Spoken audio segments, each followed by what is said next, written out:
먼저 이 자리를 빌려 9월 19일 멕시코에서 발생한 지진으로 인해 희생당한 분들과 그 가족, 그리고 멕시코 국민과 정부에 우리 국민과 정부를 대표하여 심심한 위로의 뜻을 전합니다.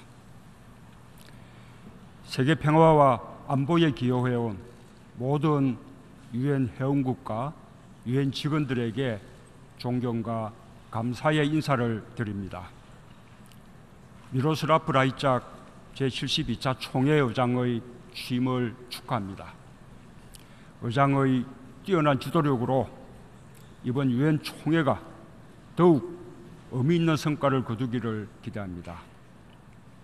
안토니오 구테리시 사무총장의 성공을 기원합니다. 대한민국은 분쟁의 사전 예방과 평화의 지속화를 추구하는 유엔의 목표를 적극 지지하며 총장의 재임 기간 동안 유엔이 평화와 인류 공영에 이바지하는 더욱 강한 조직으로 거듭날 것으로 기대합니다. 의장, 사무총장, 그리고 각국 대표 여러분, 나는 오늘 이 연설을 준비하면서 유엔의 정신과 우리의 사명에 대해 생각했습니다. 유엔은 인류 지성이 만든 최고의 제도적 발명품입니다. 유엔은 전쟁의 참화에서 다음 세계를 구하기 위해 탄생했고, 지난 70년간 인류 앞에 제기되는 도전들에 쉼없이 맞서왔습니다. 국제사회에서 유엔의 역할과 기여는 갈수록 더욱 커질 것입니다. 초국경적 현안이 날로 증가하고 이제 그 어떤 이슈도 한두 나라의 힘으로는 해결할 수 없게 된 오늘날, 우리는 우리 앞의 모든 문제들을 해결하기 위해 유엔 정신을 더욱 전면적으로 실현해야 합니다. 나는 이를 위해 여러분 모두가 유라시아 대륙이 시작되는 동쪽 끝 한반도와 한반도의 남쪽 나라 대한민국에 주목하기를 희망합니다. 나는 지난 겨울 대한민국의 촛불혁명이야말로 유엔 정신이 빛나는 성취를 이룬 역사의 현장이었다고 생각합니다. 촛불혁명은 협력과 연대의 힘으로 도전에 맞서며 인류가 소망하는 미래를 향해 나아갔습니다. 아마 미디어를 통해 목격했던 촛불혁명의 풍경을 기억하는 분들도 계실 겁니다. 거리를 가득 메운 수십만, 수백만의 불빛들, 노래와 춤과 그림이 어우러진 거리 곳곳에서 저마다 자유롭게 발언하고 평등하게 토론하는 사람들, 아이들과 손잡고 집회장을 찾는 부모들의 환한 표정, 집회가 끝난 거리에서 쓰레기를 치우는 청년들에게서 느껴지는 긍지, 그 모든 장면들이 바로 민주주의였고 또 평화였습니다. 대한민국의 촛불혁명은 민주주의와 헌법을 회복하고자 하는 열망이 시민들의 집단 지성으로 이어진 광장이었습니다. 유력한 대통령 후보였던 나 자신도 오직 시민의 한 사람으로 그 광장에 참여했습니다. 대한민국 국민들은 가장 평화롭고 아름다운 방법으로 민주주의를 성취했습니다. 민주주의의 실체인 국민주권의 힘을 증명했고, 폭력보다 평화의 힘이 세상을 더 크게 바꿀 수 있다는 것을 증명했습니다. 대한민국의 새 정부는 촛불혁명이 만든 정부입니다. 민주적인 선거라는 의미를 뛰어넘어 국민들의 주인의식, 참여와 열망이 출범시킨 정부라는 뜻입니다. 나는 지금 그 정부를 대표해 이 자리에 서 있습니다. 나는 대한민국의 민주주의가 시작은 늦었지만 세계 민주주의의 새로운 희망을 보여줬다는 사실이 매우 기쁘고 자랑스럽습니다. 이제 대한민국은 그 힘으로 국제사회가 당면한 현안을 해결하는 데 선도적인 역할을 하고자 합니다. 의장, 사무총장, 그리고 각국 대표 여러분, 대한민국은 유엔과 늘 함께 해왔습니다. 대한민국은 1948년 정부 수립으로부터 한국 전쟁, 전후 재건의 과정까지 유엔으로부터 많은 지원을 받았습니다. 대한민국은 1991년에 이르러서야 유엔 회원국이 되었지만 불과 한 세대 동안 그 어떤 나라보다 빠르게 회원국으로서 역할과 책임을 높여왔습니다. 1993년을 시작으로 평화유지 활동에 꾸준히 참여해왔고 올해는 유엔 평화구축위원회 의장국으로서 분쟁의 근본적인 해결에 중점을 두고 활동하고 있습니다. 대한민국은 지난 5년간 난민 지원 규모를 15배 확대했고 작년에는 유엔 난민기구 2천만 불 공여국 클럽에 합류하였습니다. 파리 협정의 이행과 에너지 정책의 전환을 가속화하고 있으며 글로벌 녹색 성장 연구소와 녹색 기후 기금을 통해 개도국의 기후 변화 대응 지원에도 앞장서고 있습니다. 또한 우리 정부는 여성 내각 30%를 달성함으로써 2030 지속가능 개발 요제의 양성평등 실천을 선도하고 있습니다. 유엔의 모든 분야에서 대한민국은 앞으로 더욱 기여를 높여나갈 것입니다.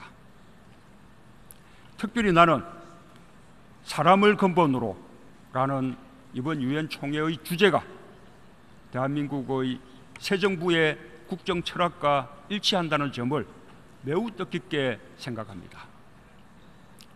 사람이 먼저다는 여러 해 동안 나의 정치 철학을 표현하는 슬로건이었습니다.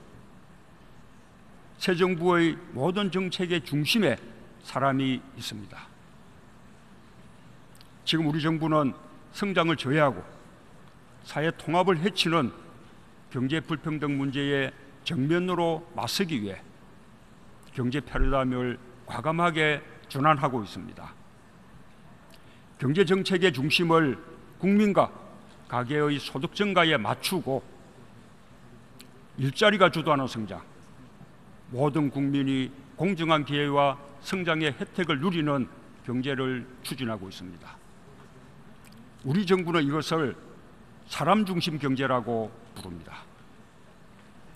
포용적 성장을 위해 우리가 시작한 이 담대한 노력은 국내에서만 그치지 않을 것입니다.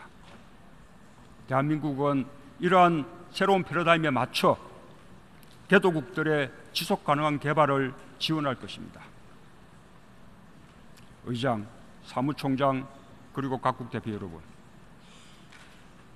나는 전쟁 중에 피난지에서 태어났습니다. 내전이면서 국제전이기도 했던 그 전쟁은 수많은 사람들의 삶을 파괴했습니다.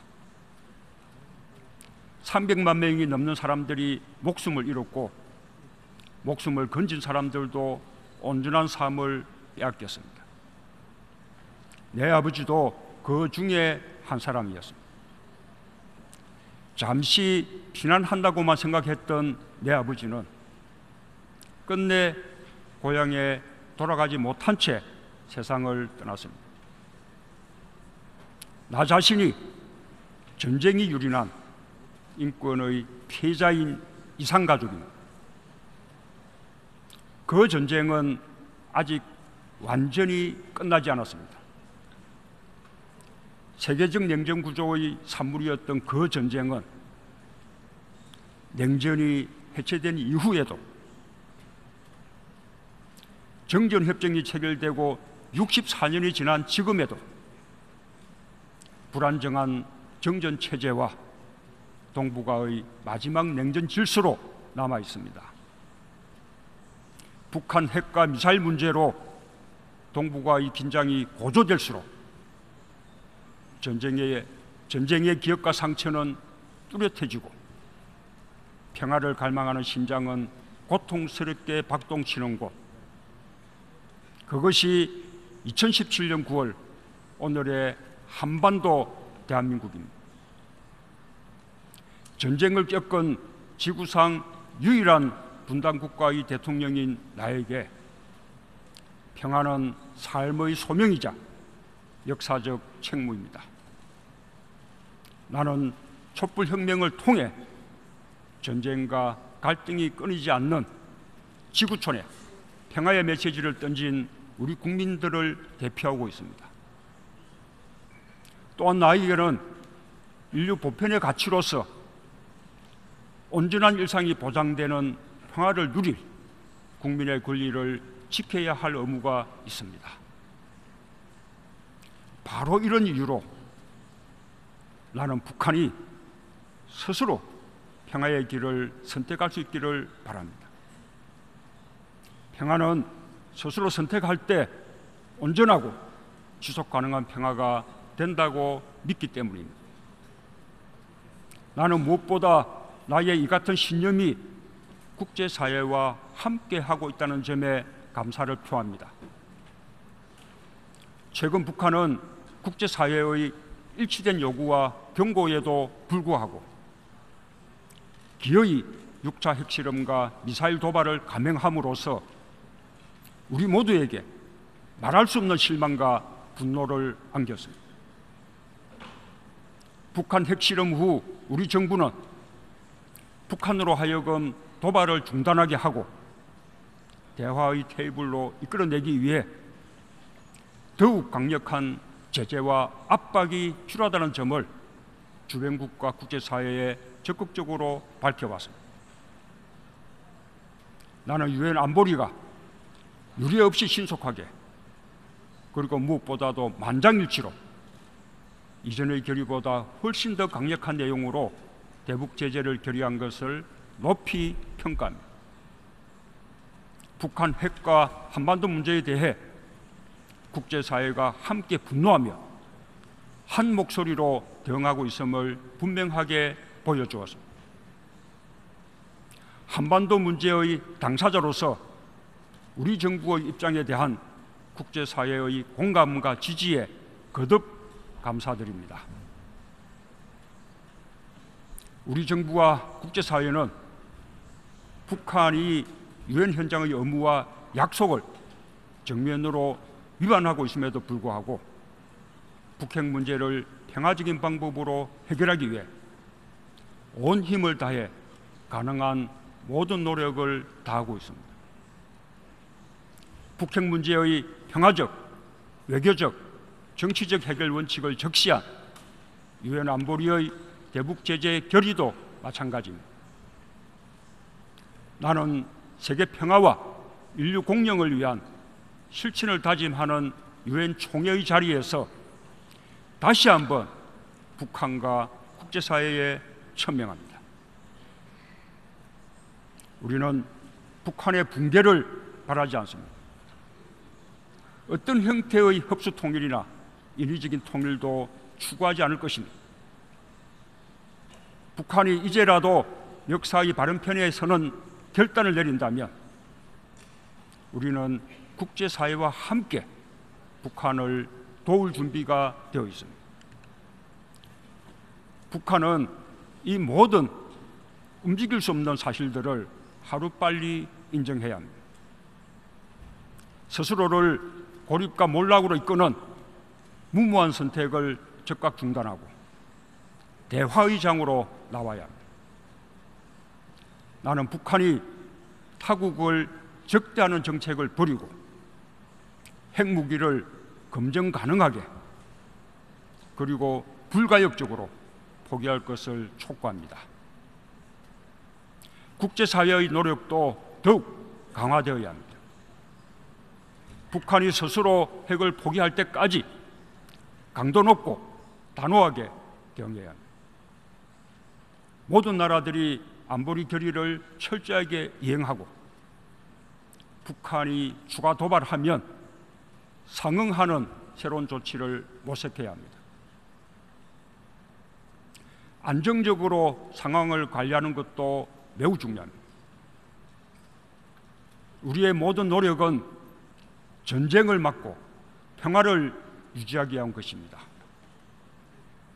그런 만큼 자칫 지나치게 긴장을 격화시키거나 우발적인 군사적 충돌로 평화가 파괴되는 일이 없도록 북핵 문제를 둘러싼 상황을 안정적으로 관리해 나가야 할 것입니다. 평화는 분쟁이 없는 상태가 아니라 분쟁을 평화로운 방법으로 다루는 능력을 의미한다는 레이건 전 미국 대통령의 말을 우리 모두 되새겨야 할 것입니다. 특별히 나는 안보리 이사국을 비롯한 유엔의 지도자들에게 기대하고 요청합니다. 북핵 문제를 근본적으로 해결하기 위해서는 유엔 헌장이 말하고 있는 안보 공동체의 기본 정신이 한반도와 동북아에서도 구현되어야 합니다. 동북아 안보의 기본 축과 다자주의가 지혜롭게 결합되어야 합니다. 다자주의 대화를 통해 세계 평화를 실현하고자 하는 유엔 정신이 가장 절박하게 요청되는 곳이 바로 한반도입니다. 평화의 실현은 유엔의 출발이고 과정이며 목표입니다. 한반도에서 유엔의 보다 적극적인 역할이 필요합니다. 도발과 제재가 갈수록 높아지는 악순환을 멈출 근본적인 방안을 강구하는 것이야말로 오늘날 유엔에게 요구되는 가장 중요한 역할입니다. 나는 여러 차례 한반도 신경제 지도와 신북방 경제 비전을 밝힌 바 있습니다. 한 축에서 동북아 경제 공동체의 바탕을 다져나가고 다른 한 축에서 다자간 안보 협력을 구현할 때 동북아의 진정한 평화와 번영을 시작할 수 있다고 믿습니다. 의장, 사무총장 그리고 각국 대표 여러분, 올림픽은 서기 394년을 마지막으로 1500년이나 역사에서 사라졌습니다. 이 올림픽을 다시 부활시킨 힘은 평화에 대한 갈구였습니다. 근대 올림픽의 역사는 분쟁의 한복판 발칸반도 아테네에서 열린 제1회 올림픽의 감동과 함께 시작되었습니다. 앞으로 5개월 후 대한민국 평창에서 동계올림픽이 열립니다. 2018년 평창은 2020년 도쿄, 2022년 북경으로 이어지는 동북아 릴레이 올림픽의 문이 열리는 곳입니다. 나는 냉전과 미래, 대립과 협력이 공존하고 있는 동북아에서 내년부터 열리게 되는 이 릴레이 올림픽이 동북아의 평화와 경제 협력을 정진하는 계기가 되기를 열망합니다. 대한민국은 이를 위해 할 수 있는 모든 노력을 다할 준비가 되어 있습니다. 여러분, 한번 상상해 보십시오. 고작 100km를 달리면 한반도 분단과 대결의 상징인 휴전선과 만나는 도시 평창에 평화와 스포츠를 사랑하는 세계인들이 모입니다. 세계 각국의 정상들은 우위와 화합의 인사를 나눌 것입니다. 그 속에서 개회식장에 입장하는 북한 선수단, 뜨겁게 환영하는 남북 공동응원단, 세계인들의 환한 얼굴들을 상상하면 나는 가슴이 뜨거워집니다. 결코 불가능한 상상이 아닙니다. 그 상상을 현실로 만들기 위해 북한의 평창 동계올림픽 참가를 적극 환영하며 IOC와 함께 끝까지 노력할 것입니다. 나는 평창이 또 하나의 촛불이 되기를 염원합니다. 민주주의의 위기 앞에서 대한민국 국민들이 들었던 촛불처럼 평화의 위기 앞에서 평창이 평화의 빛을 밝히는 촛불이 될 것이라 믿고 있습니다. 나는 여러분과 유엔이 촛불이 되어주시길 바랍니다. 평화와 동행하기 위해 마음을 모아주시길 바랍니다. 오늘 그 절박한 호소를 담아 세계 각국의 정상들을 평창으로 초청합니다. 여러분의 발걸음이 평화의 발걸음이 될 것입니다. 여러분, 내년 평창에서 만나기를 기대합니다. 감사합니다.